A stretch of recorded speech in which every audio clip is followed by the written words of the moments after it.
Первая в списке волонтеров Малика Терлоева. Женщина одна воспитывает 3 детей, трудится на работе, однако денег не всегда хватает. Поэтому и обратилась к молодой гвардии. Такая продуктовая помощь пришлась как раз кстати. Я очень благодарна за оказанную помощь и за периодически оказываемую помощь, которую мы получаем.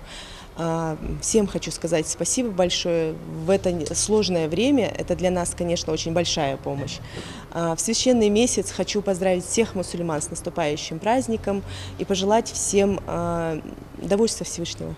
Мука, сахар, масло, гречка, финики. В набор вошли продукты первой необходимости. Региональное отделение партии «Единая Россия» часто проводит благотворительные акции. У волонтеров составлены свои списки нуждающихся. Списки составляются из обращений малоимущих людей, которые нуждаются в, так сказать, в помощи, которые обращаются в исполком «Единой России». Данная акция на сегодняшний день она очень масштабная. По всей республике будут розданы продуктовые наборы тем, кто нуждается. Да. Продуктовую помощь получили сегодня порядка 20 семей в Магасе и Назране. Надима Килоева живет в маленьком бараке одна. 3 сыновей в армии, поэтому сегодняшнему визиту волонтеров радуется. Женщине приятно любое внимание и поддержка.